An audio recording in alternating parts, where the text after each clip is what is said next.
পৃথিবীতে কেউ আছে আল্লাহ ছাড়া আপনার? হ্যাঁ, পৃথিবীর সবাই ধোঁকাবাজ, আপনার স্ত্রীও ধোঁকাবাজ, স্বার্থের জন্য আপনার সাথে আছে। আপনার সন্তানও ধোঁকাবাজ, স্বার্থের জন্য আপনার সাথে আছে। স্বার্থহীন নিঃস্বার্থভাবে পৃথিবীতে যদি কেউ আপনাকে ভালোবেসে থাকে, সেটা কে? আপনার প্রতিপালক। তো আল্লাহ সুবহানাহু ওয়া তাআলার এই ভালোবাসার গুরুত্ব আমাদের বুঝতে হবে এবং আমাদের উচিত যত দ্রুত সম্ভব আল্লাহর দিকে ফিরে যাওয়া। আজকেই তওবা করে আল্লাহর দিকে ফিরে যাওয়া, ওযু করে 2 রাকাত সালাত আদায় করে বক্তব্য প্রোগ্রাম শেষ করে নিজ নিজ বাড়িতে গিয়ে ওযু করে 2 রাকাত সালাত আদায় করে সবার উচিত পুনরায় আল্লাহর সাথে সম্পর্ক তৈরি করা। যে আল্লাহ, আজকে তওবা করে তোমার সাথে সম্পর্ক তৈরি করতেছি, আর সম্পর্ক ছিন্ন করব না। আর সম্পর্ক ছিন্ন না করার সবচেয়ে বড় মাধ্যম হচ্ছে যে কোনো মূল্যে দিনে রাতে 24 ঘন্টায় 5 ওয়াক্ত সালাত আদায় করো। আকিমিস সালাতা লিযিকরি, তোমরা সালাত আদায় করো আমাকে স্মরণ করার জন্য। তো 24 ঘন্টা মানুষ আল্লাহকে স্মরণ করতে পারবে না। আপনারা দিয়ার অঞ্চলের মানুষ, জমি জায়গা আছে, কাজ কাম আছে, 24 ঘন্টা আল্লাহকে স্মরণ করতে পারবেন না, এটাই ঠিক। আপনি যত বড় গুনাহগার হন না কেন, যত বড় পাপিষ্ঠ হন না কেন, যত বড় পাপিষ্ঠ গুনাহগার হন না কেন, পাপ দিয়ে আপনার দুনিয়া ভর্তি হয়ে থাক, তবুও দিন শেষে আপনি কার বান্দা?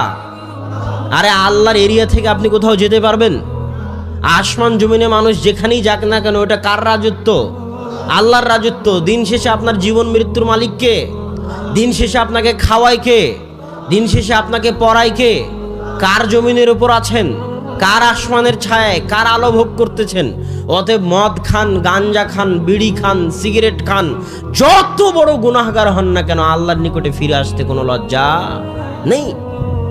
একজন আব্দুর রাজ্জাক বিন ইউসুফ বক্তব্য দিয়ে যত মানুষকে হেদায়েত করতে পারবে, ডাক্তার জাকির নায়েক বক্তব্য দিয়ে যত মানুষকে হেদায়েত করতে পারবে, অতীতের আলেম ওলামা, অতীতের বক্তা বক্তব্য দিয়ে যত মানুষকে হেদায়েত করেছে, ভবিষ্যতের বক্তারা বক্তব্য দিয়ে যত মানুষকে হেদায়েত করবে এবং করতে পারবে, এক কোরআন একাই তার চেয়ে লক্ষ কোটি গুণ মানুষকে হেদায়েত করতে পারবে। কিন্তু মানুষ কোরআন পড়তে পারলে তো, মানুষ কোরআন বুঝতে পারলে তো।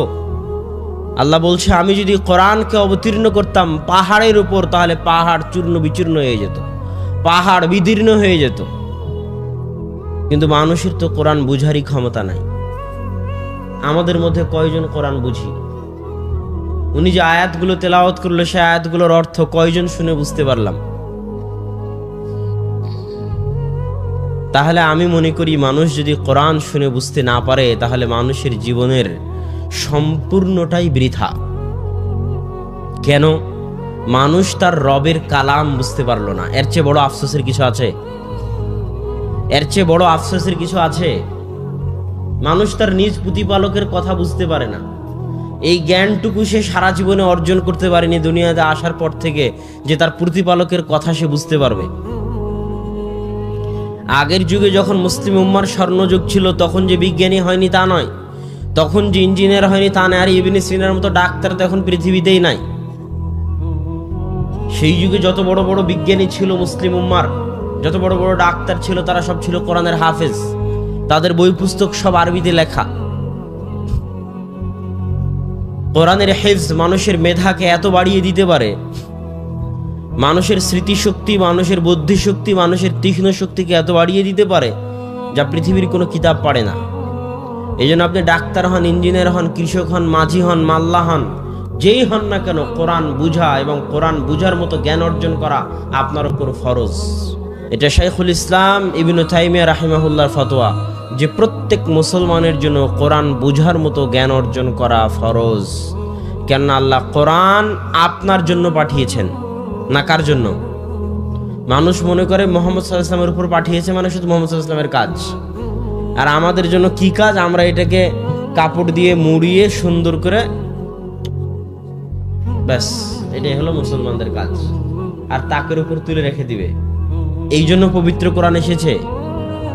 একে কাপড় বন্দি, বাক্সবন্দি করে চুমা দিয়ে বুকের সাথে লাগিয়ে তাকে তুলে রাখার জন্য। এই জন্য কোরআন এসেছে। তাবিজ কবজ হিসেবে ব্যবহার করে, ওষুধ আরোগ্য হিসেবে ব্যবহার করে টাকা পয়সা ইনকাম, ব্যবসা বাণিজ্য করার জন্য কোরআন এসেছে। তাহলে আমরা কোরআনের মূল্যায়নটা করলাম কোথায়? মুসলমানেরা যতদিন না নিজেরা পরিবর্তন হবে, ততদিন আল্লাহ তাদের ভাগ্য পরিবর্তন করবে না। আর সালাফে সালেহিন বলে গেছেন, যে এই উম্মতের পরবর্তীদের সংশোধন ওটে দিয়েই সম্ভব যেটা দিয়ে এই উম্মতের প্রথম অংশের সংশোধন হয়েছিল। আজকে আমরা যে বিপদে আছি এই বিপদ থেকে উদ্ধার ওটে দিয়েই সম্ভব যেটা দিয়ে আবু বকর, ওমর, ওসমান, আলী তাদের হৃদয়, তাদের জীবন পরিবর্তন করেছিলেন। ওটে দিয়েই সম্ভব, এ বাদে দ্বিতীয় কোনো রাস্তা নাই। তো সেখানে কোরআন ব্যতীত সম্ভব? বলেন, কোরআন ব্যতীত সম্ভব নয়। কয়জন মানুষ আপনাদের মধ্যে কোরআন জানে? কোরআন ঠিক মতো পড়াও জানে না। সে নিজেকে মুসলমান দাবি করতে পারে কেমন করে যে কোরআন ঠিক মতো পড়া জানে না, যে তার রবের কালাম জানে না, যে তার রব তাকে কি বলতেছে। আল্লাহ তো এই কোরআন তার জন্য পাঠিয়েছে, তার উপর পাঠিয়েছে। মুহাম্মদ সাল্লাল্লাহু আলাইহি ওয়াসাল্লাম মাধ্যম মাত্র। প্রত্যেক মানুষের জন্য এই কোরআন পাঠানো হয়েছে। হিন্দুকেও কোরআন পড়ে দেখতে হবে, খ্রিস্টানকেও কোরআন পড়ে দেখতে হবে, ইহুদিকেও কোরআন পড়ে দেখতে হবে। একজন মুসলমানকে তো দেখতে হবেই হবে, কেন এই কোরআন তার জন্যই পাঠানো। আল্লাহ কি বলেছে কোরআনে এটা তার বোঝা জরুরি, ফরজ। এটা না বুঝে সে দুনিয়া থেকে যায় কেমন করে? এটা না বুঝে সে দুনিয়া থেকে মারা যায় কেমন করে? যে জীবনে একবার তার প্রতিপালকের পাঠানো চিঠি প্রথম থেকে শেষ পর্যন্ত বুঝে পড়ে দেখেনি যে তার প্রতিপালক তাকে কি বলতে চেয়েছে 1400 বছর আগে। এবং এত অক্ষত, এত অবিকৃত, জের জবর পেশ, কোনো কিছুই পরিবর্তন হয়নি। কিসের জন্য? ব্যবসা করার জন্য নাকি?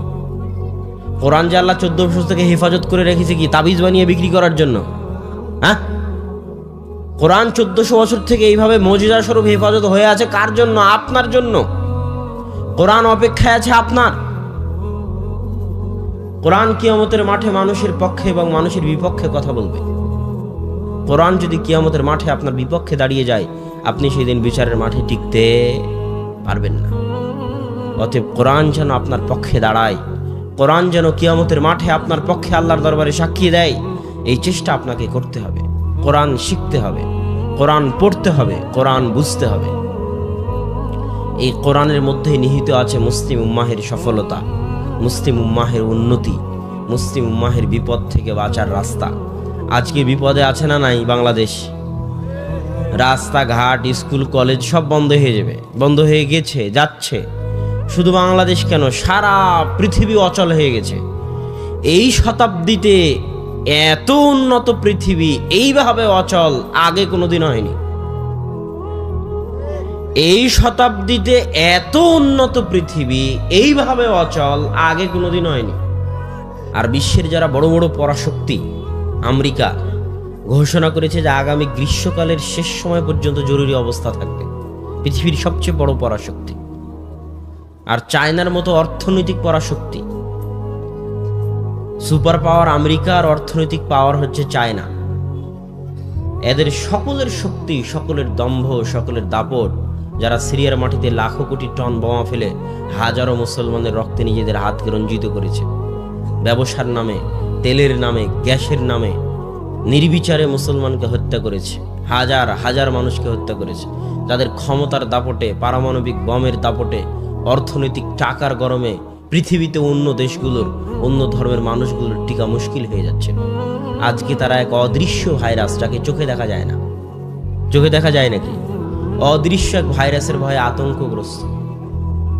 তার সাথে লড়াই করার মতো, তার সাথে মোকাবেলা করার মতো কোনো অস্ত্র, কোনো ওষুধ, কোনো পাতি, কোনো ভ্যাকসিন, কোনো টিকা এই অত্যাধুনিক বিশ্বের হাতে, যে অত্যাধুনিকতা নিয়ে বর্তমান মানব সভ্যতা গর্ব করে যে পৃথিবী এত উন্নত আগে কোনোদিন হয়নি, সেই উন্নত বিশ্ব হাত পা হাঁটু গেড়ে দিয়ে, মাথা নত করে সব কিছু ছেড়ে দিয়ে বসে আছে, অচল, অথর্ব, অকেজো, দুর্বল। আল্লাহ যে বলেছেন ইন্নাল ইনসানা খুলিকা হালুআ ওয়া ইযা মাসসাহুশ শাররু জাযুআ ওয়া ইযা মাসসাহুল খায়রু মানুআ। মানুষকে দুর্বল করে সৃষ্টি করা হয়েছে। যখন মানুষের উপর বিপদ আসে তখন মানুষ হতবিহ্বল, হতাশ হয়ে যায়। আর যখন মানুষের টাকা পয়সা বেশি হয়ে যায়, শক্তি ক্ষমতা বেশি হয়ে যায়, তখন মানুষের কৃপণতা, মানুষের দাপট এবং অহংকার বেড়ে যায়। মানুষকে আল্লাহ অনেক দুর্বল করে সৃষ্টি করেছে। আর চিরজীবন আল্লাহ মানুষের দুর্বলতা দেখিয়ে আসে যে মানুষ যে কত দুর্বল সৃষ্টিজীব, তা আল্লাহ মানুষকে যুগে যুগে দেখিয়েছে। ফেরাউন যখন হাজারো বছর যাবৎ দাপটের সাথে লাখো মানুষকে হত্যা করে অত্যাচারের সাথে শাসন করেছে, আল্লাহ ফেরাউনকে তার দুর্বলতা দেখিয়ে দুনিয়া থেকে উঠিয়ে নিয়েছেন, যে ফেরাউন তুমি এত অত্যাচার করে, এত দাপট দেখিয়ে নিজেকে প্রতিপালক দাবি করে সারা পৃথিবী পরিচালনা করেছো, আজ সামান্য পানিতে তুমি ডুবে মরে যাচ্ছ, তোমার বাঁচার উপায় নাই। তুমি যে কত দুর্বল, তুমি যে কত দুর্বল, তুমি যে কত দুর্বল তা তুমি চোখে দেখে মরো ফেরাউন, যে একটা সামান্য পানি থেকে তোমার বাঁচার উপায় নাই। তুমি কিসের অহংকার দেখাতা দুনিয়াতে? তখন বিপদে পড়ে ফেরাউনও বলে, যা আমানতু বিরব্বি মূসা ওয়া হারুন, আমি মূসা এবং হারুনের প্রতিপালকের প্রতি ঈমান আনয়ন করলাম। আল্লাহ যুগে যুগে এইভাবে যারা অত্যাচার করেছে তাদের দুর্বলতা তাদের চোখের সামনে দেখিয়েছে। এটা আল্লাহর নিদর্শন। মানুষ যে ধরনের পাপ করে আল্লাহ ওই ধরনের শাস্তি দেয়। সুদের শাস্তি পেট উঁচু করে দিতে হবে কেন কিয়ামতের মাঠে? মিথ্যা বলার শাস্তি জিহ্বা ফেড়ে দিতে হবে কেন? প্রত্যেকটার কাজের সাথে কর্মের কি আছে? লিঙ্ক আছে। জেনাকারীদের শাস্তি কিয়ামতের মাঠে উলঙ্গ করে জাহান্নামে তারা উথাল পাথাল খেতে থাকবে উলঙ্গ অবস্থায়, এবং তাদের লজ্জাস্থান থেকে দুর্গন্ধ বের হবে। এটা কেন করতে হবে? কেননা তার পাপের সাথে কি আছে? লিঙ্ক আছে। যেমন কর্ম আল্লাহ ওই ধরনের শাস্তি কিয়ামতের মাঠে দিবেন। কর্ম যেমন শাস্তি তেমন, কর্ম যেমন শাস্তি তেমন। তো বিশাল আব্রাহার বাহিনী আসছে হাতি নিয়ে, কাবা ঘর ধ্বংস করবে। তো আল্লাহ ধ্বংস করলেন কি দিয়ে? ছোট্ট ছোট্ট পাখি দিয়ে। কথা বুঝিনি? এটা আল্লাহর নিদর্শন যে আব্রাহা তুমি বিশাল হাতির বাহিনী নিয়ে আসছো, যাও আমি ছোট্ট পাখি পাঠালাম, এই পাখির সাথে লড়াই করো, যাও। তো আজকের এই উন্নত বিশ্ব, এত গর্ব, এত দাপট, কোথায় বিজ্ঞান, কোথায় ডাক্তার, কোথায় ইঞ্জিনিয়ার, কোথায় পারমাণবিক বম, যাও একটা অদৃশ্য ভাইরাস পাঠানো, লড়াই করো দুনিয়ার মানুষ আল্লাহর ক্ষমতার সাথে। ওয়ামা ইয়ালামু জুনুদু রাব্বিক, এরা হচ্ছে আল্লাহর সেনাবাহিনী। আল্লাহর সেনাবাহিনীর কথা কেউ জানে না, যে আল্লাহর সেনাবাহিনী যে কত, আর আল্লাহর সেনাবাহিনী যে কেমন। আল্লাহ যখন সেনাবাহিনী পাঠানো শুরু করবেন তখন দুনিয়ার মানুষের তার সাথে লড়াই করার ক্ষমতা থাকবে না। দুনিয়ার মানুষ অচল, অকেজ, অথর্ব। দুনিয়ার মানুষের কাজ কি? দুনিয়ার মানুষের কাজ হচ্ছে আল্লাহর দরবারে নত হওয়া, আল্লাহর সামনে মাথা ঝুঁকিয়ে দেওয়া, আল্লাহর সামনে হাঁটু গেড়ে বসে পড়া, আল্লাহর সামনে হাত তুলে বসে পড়া, যে আল্লাহ আমরা অচল, অকেজ, অথর্ব, আমাদের কিছুই করার নাই, বাঁচাতে পারলে আপনি বাঁচাতে পারবেন। ইয়াকা না'বুদু ওয়া ইয়াকা নাস্তাঈন, আমরা আপনারই ইবাদত করি, আপনার নিকটই সাহায্য প্রার্থনা করি। তো সম্মানিত উপস্থিতি, এই জন্য আল্লাহর দিকে ফিরে আসা মানুষের উচিত। আল্লাহ মাঝে মাঝে এই ধরনের নিদর্শন পাঠিয়ে মানুষকে তার দিকে ফিরে আসতে বলেন। কেন আল্লাহ চান না যে আপনি জাহান্নামে যান, না আল্লাহ চান এটা। আল্লাহ সুবহানাহু ওয়া তাআলা চান না যে ইবলিসও জাহান্নামে যাক। কথা কি বুঝতে পারছেন? আল্লাহ সুবহানাহু ওয়া তাআলা চান না যে আবু জাহালও জাহান্নামে যাক। আল্লাহ চান না যে আপনিও জাহান্নামে যান। এই জন্য একজন ব্যক্তি যখন মরুভূমিতে তার উট হারিয়ে ফেলে, তো মরুভূমির রাস্তা চেনা খুব কঠিন। আপনি নিজেও একবার মরুভূমিতে হারিয়ে গেলে আর বের হতে পারবেন না। ওই একই জায়গার মধ্যে ঘুরপাক খাবেন, রাস্তা খুঁজে বের করতে পারবেন না। সব দেখতে একই রকম মনে হবে, পাহাড় সব একই রকম, বালু সব একই রকম, ফিল্ড সব একই রকম, ধুধু মরুভূমি। কোন দিকে যে যাচ্ছি, কোন দিকে যে পূর্ব, কোন দিকে যে পশ্চিম, রাস্তা খুঁজে বের করে পার হতে পারবেন না। মরুভূমিতে ঘুরতে ঘুরতে মারা যাবেন। উট মরুভূমির রাস্তা চিনে। তো যে ব্যক্তি মরুভূমিতে উট হারিয়ে ফেলে মানে তার মৃত্যু নিশ্চিত। তো একজন ব্যক্তি মরুভূমিতে উট হারিয়ে ফেলে নিজের মৃত্যুকে নিশ্চিত মনে করে যে এই মরুভূমিতে আমার তো বাঁচার পথ নাই, আমি তো আমার উটকে হারিয়ে ফেলেছি, তো মরতে যখন হবেই তাহলে একটু বিশ্রাম করি, এখান থেকে আমার বাঁচার কোনো পথ নাই। সে শুয়ে বিশ্রাম করতেছে, ঘুম থেকে উঠে বিশ্রাম থেকে উঠে দেখে তার পাশে তার উটটা দাঁড়িয়ে আছে, হারানো উটটা। তো জীবন ফিরে পেলে মানুষ যেমন আনন্দিত হয়, সে মৃত্যুর মুখ থেকে ফিরে এসে আনন্দের ঠেলায় বলতেছে, খুশির ঠেলায় বলতেছে যে আল্লাহ তুমি আমার বান্দা, আমি তোমার রব। বাক্য উল্টা করে দিয়েছে, মানে খুশির ঠেলায় হিতাহিত জ্ঞান হারিয়ে ফেলেছে। তো আল্লাহ সুবহানাহু ওয়া তাআলা বলতেছেন, এই মানুষটা মৃত্যুর মুখ থেকে ফিরে এসে যতটা না আনন্দিত, আমার কোনো বান্দা যে আমার সাথে সম্পর্ক রক্ষা করেনি দুনিয়াতে যাওয়ার পরে। আপনাদের কয়জনের দাবি করতে পারবেন আল্লাহর সাথে সম্পর্ক আছে? কয়জন? সালাত আদায় না করলে আল্লাহর সাথে সম্পর্ক থাকে? বলেন, সালাত আদায় না করলে আল্লাহর সাথে সম্পর্ক থাকে? আপনাদের কয়জনের আল্লাহর সাথে সম্পর্ক আছে? কয়জনের দাবি করতে পারবেন যে হ্যাঁ আমার সাথে আল্লাহর সম্পর্ক আছে, ছিন্ন হয়ে যায়নি? আপনার সন্তান যদি আপনার সাথে সম্পর্ক ছিন্ন করে, আপনার সন্তান যদি হারিয়ে যায়, তো মায়ের কষ্ট কেমন হয়, পিতার কষ্ট কেমন হয়, আর ওই সন্তানের কষ্ট কেমন হয়? ইউসুফ আলাইহিসসালাম কোথায় 20-25 বছর হারিয়ে গেছেন, বাপ জানেই না ইউসুফ কোথায়। কাঁদতে কাঁদতে ইয়াকুব আলাইহিসসালামের চোখ পর্যন্ত অন্ধ হয়ে গেছে, তো বাপ কষ্টে আছে না নাই? তো সন্তানকে হারিয়ে ইয়াকুব আলাইহিসসালাম যত কষ্টে আছে, আপনি আপনার সন্তানকে হারিয়ে যত কষ্টে থাকবেন, আল্লাহ বলতেছেন যে এই যে মানুষটা মৃত্যুর মুখ থেকে ফিরে এসে তার উট ফিরে পেয়ে যতটা না আনন্দিত হয়েছে, আমি আল্লাহ আমার কোনো বান্দা যে দুনিয়াতে যাওয়ার পরে আমার সাথে সম্পর্ক রাখেনি, তাকে হারিয়ে আমি যে কতটা কষ্টে ছিলাম, সে যদি কোনোদিন আমার নিকটে ফিরে এসে তওবা করে, তো মৃত্যুর মুখ থেকে ফিরে আসা এই লোকটা যতটা না আনন্দিত, আমি আল্লাহ তার চেয়ে বেশি আনন্দিত হব। তারপরেও কি আপনি চাইবেন না আল্লাহর দিকে ফিরে যেতে, আল্লাহর সাথে সম্পর্ক তৈরি করতে? মানুষের ব্যস্ততা আছে, এটাই ঠিক, আল্লাহও জানে। তো আল্লাহ বলতেছে 24 ঘন্টা যদি না পারো তো কমসে কম কয়বার? 5 বার। 5 বার আল্লাহকে স্মরণ করা কি খুব কঠিন কাজ? কোনো কঠিন কাজ নয়। সালাত আদায় করাকে আমরা নিজেরা নিজেদের উপর ভারী বানিয়ে নিয়েছি। কয় মিনিট সময় লাগে এক ওয়াক্ত সালাত আদায় করতে? উজু করা থেকে শুরু করে সালাত কমপ্লিট করতে 10 মিনিটের বেশি লাগে না। এই 10টা মিনিট সময় আমাদের উপর এমন ভারী, এটা শয়তান আমাদের জন্য ভারী করে দিয়েছে। কথা বুঝেননি? আজান হওয়া মাত্রই সালাত আদায় করার সবচেয়ে সহজ উপায়, আজান হওয়া মাত্রই সব কাজ বন্ধ। প্রধানমন্ত্রীর সাথে যদি মিটিং থাকে তো বন্ধ, তাহলে সালাত আদায় করা সহজ হয়ে যাবে। না হলে যদি মনে করেন অনেক জরুরি কাজ, আর 5টা মিনিট করি, আর 2টা মিনিট করি, আজান হয়ে গেছে আর 5 মিনিট পর দোকান বন্ধ করি, তাহলে আর সালাত ধরে রাখতে পারবেন না।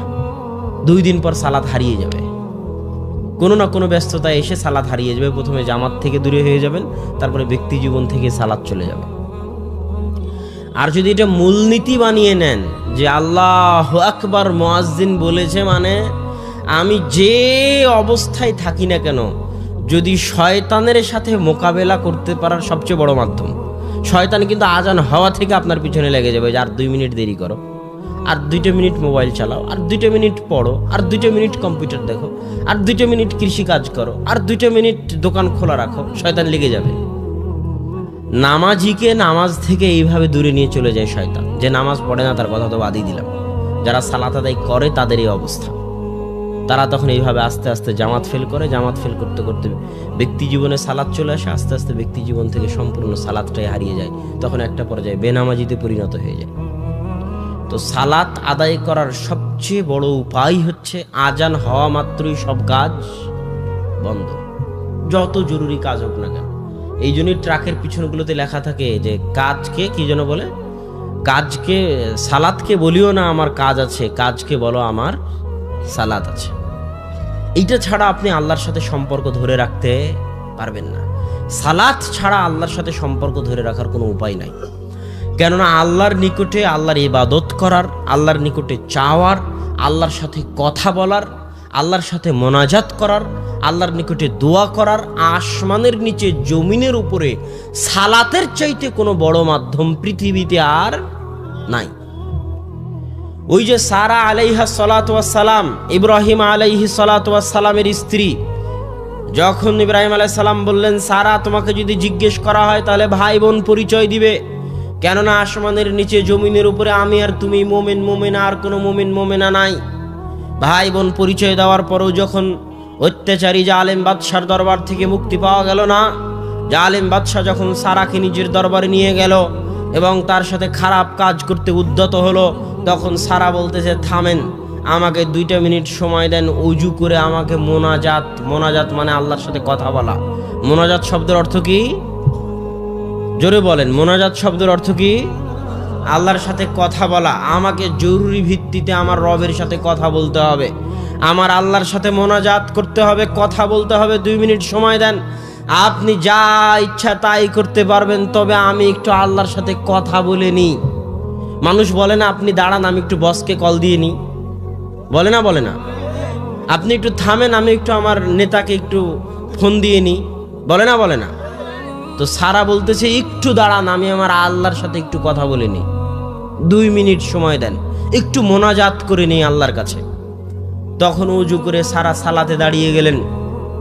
সালাতে আল্লাহ সারাকে বলতেছেন, আল্লাহুম্মা ইন কুনতা তা'লাম, হে আল্লাহ আপনি যদি জেনে থাকেন, আহসানতু ফারজি, আমি আমার লজ্জা স্থান, আমার আমানত, আমার আব্রু, আমার ইজ্জতের হেফাজত করেছি, খেয়ানত করিনি, তাহলে আল্লাহ আজকে কঠিন দিনে আমি যেভাবে তোমার ভয়ে, তোমার পরহেজগারিতায়, তোমার তাকওয়ায় আমার লজ্জা স্থান হেফাজত করেছি, আমার আমানত, আমার ইজ্জত, আমার আব্রুর হেফাজত করেছি, আজকে কঠিন দিনে লা তুসাল্লিত আলাইয়াল কাফের, এই কাফেরকে আপনি আমার উপর বিজয়ী করিয়েন না, এই কাফেরকে আপনি আমার উপর প্রাধান্য গালাবা দিয়েন না। আজকে কঠিন দিনে আমি যেমন আপনার ভয়ে আমার লজ্জা স্থান হেফাজত করেছিলাম, আজ বিপদে পড়েছি, আজ আমার লজ্জা স্থান, আমার ইজ্জত, আমার আব্রু, আমার আমানতের হেফাজতের দায়িত্ব আপনার। সারার বলা কথা শেষ হয়নি, জালেম বাদশাহ হাত পা অবশ্যই মাটিতে পড়ে গেছে। তাহলে আল্লাহর নিকটে মোনাজাত করার সবচেয়ে বড় মাধ্যম কি? সালাত। জোরে বলেন না কেন? আল্লাহর নিকটে মোনাজাত করার সবচেয়ে বড় মাধ্যম কি? সালাত। এই জন্য রাসূল সাল্লাল্লাহু আলাইহি ওয়াসাল্লাম যখনই বিপদে পড়তেন, যখনই কোনো বিপদে পড়তেন, বা দাঁড়া ইলা সালাহ, সাথে সাথে সালাতে দাঁড়িয়ে যেতেন। মানুষ যখন স্বাভাবিকভাবে বিপদে পড়ে, তখন মানুষ আগে স্মরণ করে যে যে বিষয়ে বিপদে পড়ে সে বিষয়ে রিলেটেড কাউকে স্মরণ করে। যেমন ছেলে সন্তান যদি অ্যাক্সিডেন্ট হয়, তাহলে কোন মেডিকেলে আছে, কোন ডাক্তারের কাছে যেতে হবে, সে ডাক্তারকে কল দেয়, কাকে মেডিকেলে পাঠাবে তাকে কল দেয়। যদি কোনো কেস কোর্ট কাচারি হয়, তাহলে কোন নেতার দরবারে যাবে, কোন মেম্বার, কোন চেয়ারম্যান, কোন এমপি তাকে সহযোগিতা করতে পারবে, তার কাছে যায়, তাকে ফোন দেয়, তার সাথে কথা বলে। কিন্তু একজন মুসলমানের উচিত, বিপদ যত বড়ই হোক না কেন, বিপদ যত ছোটই হোক না কেন, আর যত বড়ই হোক না কেন, সবার আগে আপনি যে বিপদে পড়েছেন এটা কাকে জানানো উচিত? আল্লাহকে জানানো উচিত। আপনার ছেলে রাজশাহীতে অ্যাক্সিডেন্ট করেছে, রাজশাহী মেডিকেলে আছে, আপনি এখান থেকে গাড়ি নিয়ে রাজশাহী মেডিকেলে যেতে 1.5-2 ঘন্টা 3 ঘন্টা সময় লাগবে। আর এখানে 2 রাকাত সালাত আদায় করে যদি আল্লাহকে বলে দেন, আল্লাহ আমার ছেলে মেডিকেল আছে তুমি দেখো, তাহলে আপনার 3 ঘন্টা যেতে যা দেরি হবে, তার আগে আল্লাহ সুবহানাহু ওয়া তাআলা কাজ করে বসে থাকবেন। এই জিনিসটা তো মানুষ বুঝে না। বিপদে পড়লে আল্লাহকে ডেকে দেখেন, বিপদে পড়লে 2 রাকাত সালাত আদায় করার অভ্যাস গড়ে তুলুন। প্রত্যেক মানুষের জীবনে বিপদ আছে, প্রত্যেক মানুষের জীবনে কি আছে? ইন্না মাআল উসরি ইসরা, দুঃখ কষ্ট নিয়েই জীবন। মানুষের জীবন ফুলসজ্জা নয়, মানুষের জীবন সংগ্রাম। প্রত্যেক মানুষের জীবনে বিপদ আছে, আপনাদের সকলের জীবনে বিপদ আছে, গেছে, ভবিষ্যতেও ঘটতে পারে। আল্লাহ আমাদের বিপদ থেকে হেফাজত করুক, আল্লাহুম্মা আমিন। তো নিজ নিজ জীবনে, পারিবারিক, সামাজিক, ব্যক্তিগত, যখন যে বিপদে পড়বেন, আজকের বক্তব্য থেকে শিখে যাবেন, যে বিপদেই পড়েন না কেন, সাথে সাথে কাউকে না কিছু বলে 2 রাকাত সালাত আদায় করে সালাতে দাঁড়িয়ে আল্লাহকে বলবেন যে আপনি বিপদে পড়েছেন।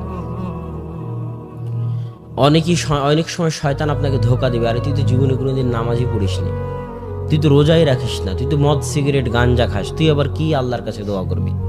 এটা শয়তানের ধোকা। কথা কি বুঝতে পারছেন?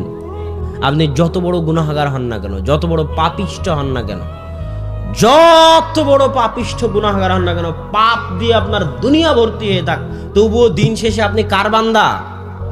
আরে আল্লাহর এরিয়া থেকে আপনি কোথাও যেতে পারবেন? আসমান জমিনে মানুষ যেখানেই যাক না কেন, ওটা কার রাজত্ব? আল্লাহর রাজত্ব। দিন শেষে আপনার জীবন মৃত্যুর মালিক কে? দিন শেষে আপনাকে খাওয়ায় কে? দিন শেষে আপনাকে পড়ায় কে? কার জমিনের উপর আছেন? কার আসমানের ছায়ায়, কার আলো ভোগ করতেছেন?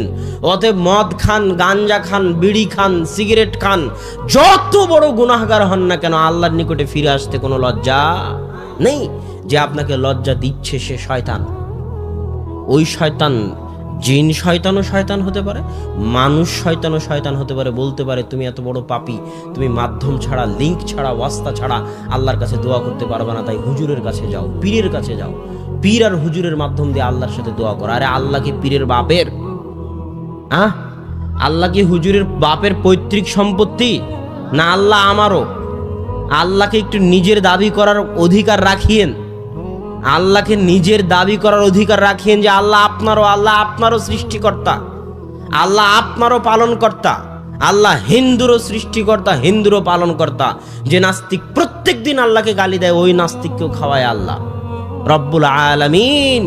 এই জগৎ ওই জগৎ উভয় জগতের পালনহার, প্রতিপালক, পালনকর্তা হচ্ছেন আল্লাহ সুবহানাহু ওয়া তাআলা। অতএব আল্লাহর নিকটে চাইতে কোনো লজ্জা নেই। মানুষ রূপী আর জিন রূপী শয়তান আপনাকে বুঝাবে যেন আপনি সরাসরি আল্লাহর নিকটে দোয়া না করেন। হুজুর একটু দোয়া করে দেন না, আমার বাপ মারা গেছে। হুজুর জামাতের পর, এই ফরজ সালাতের জামাতের পর দোয়া করলো না, হুজুরের উপর খুব রাগ। জানাজার শেষে হুজুর কবরের পাশে গিয়ে দোয়া করলো না, হুজুরের উপর খুব রাগ। ইসলাম কি ভাড়াটে ধর্ম? ইসলাম কি ভাড়াটে ধর্ম যে টাকা দিয়ে ভাড়া করে দোয়া করাতে হবে? আমার কথার উত্তর দেন না কেন? ইসলাম কি ভাড়াটে ধর্ম? আমি এখনই বললাম যে আসমানের নিচে জমিনের উপরে মোনাজাত করার সবচেয়ে বড় মাধ্যম কি? আসমানের নিচে জমিনের উপরে মোনাজাত করার সবচেয়ে বড় মাধ্যম হচ্ছে সালাত। যেমন সারা সালাত আদায় করেছে, যেমন আল্লাহ রাসূল সালাত আদায় করেছে, এই জন্য আল্লাহ 5 বার আপনার উপর সালাত ফরজ করে দিয়েছেন। সালাত মানেই দোয়া, সালাত শব্দের শাব্দিক অর্থই দোয়া, সালাত মানেই মোনাজাত, সালাত শব্দের শাব্দিক অর্থ মোনাজাত। সালাতের শুরু থেকে নিয়ে শেষ পর্যন্ত সবই মোনাজাত। মোনাজাত শুরু হবে তাই আল্লাহুম্মা বাইদ বাইনি, এটাও মোনাজাত। আলহামদুলিল্লাহ রাব্বিল আলামিন প্রশংসা করে নিয়ে ইহদিনাস সিরাতাল মুস্তাকিম, এটাও মোনাজাত। তাসবিহ তাহলিল পাঠ করে রুকু থেকে উঠে আল্লাহর প্রশংসা করে সিজদায় গিয়ে, পৃথিবীতে মানুষ সবচেয়ে নিকটে থাকে আল্লাহর কখন? পৃথিবীতে মানুষ আল্লাহর সবচেয়ে নিকটে থাকে যখন মানুষ সিজদায় থাকে। ওই সময় যা চাওয়ার আল্লাহর নিকটে চাইতে পারবেন। ওই জন্যই সালাত, কোরআনের আয়াত ব্যতীত সবই সিজদায় পড়া যায়। এইভাবে পুরো সালাত চলতেছে। এবার সালাম ফিরানোর পূর্বে যত দোয়া আপনার জানা আছে সব দোয়া আপনি পড়তে পারবেন, কেননা আসমানের নিচে জমিনের উপরে আল্লাহর নিকটে দোয়া করার, আল্লাহর সাথে মোনাজাত করার সালাতের চাইতে বড় কোনো মাধ্যম পৃথিবীতে নাই। এবার যখন আল্লাহু আকবার বলে সালাত শুরু করেছিলেন, মানে মোনাজাত শুরু হয়েছিল। কি শুরু হয়েছিল বলেন তো? এটি সবাই বলেন, কি শুরু হয়েছিল? এবার যখন আসসালামু আলাইকুম বলে সালাম ফিরলাম, তখন কি শেষ হয়ে গেল? জোরে বলেন, কি শেষ হয়ে গেল? মোনাজাত শেষ হয়ে গেল। এখন কোনো হুজুর যদি বলে, কোনো মানুষ যদি বলে যে এই হুজুর খুব খারাপ, মোনাজাত করা না, তাহলে আমি বলবো ওকে আরো 10 বছর পড়তে হবে এটা জানার জন্য যে আসসালামু আলাইকুম দিয়ে মোনাজাত শেষ হয়ে গেল।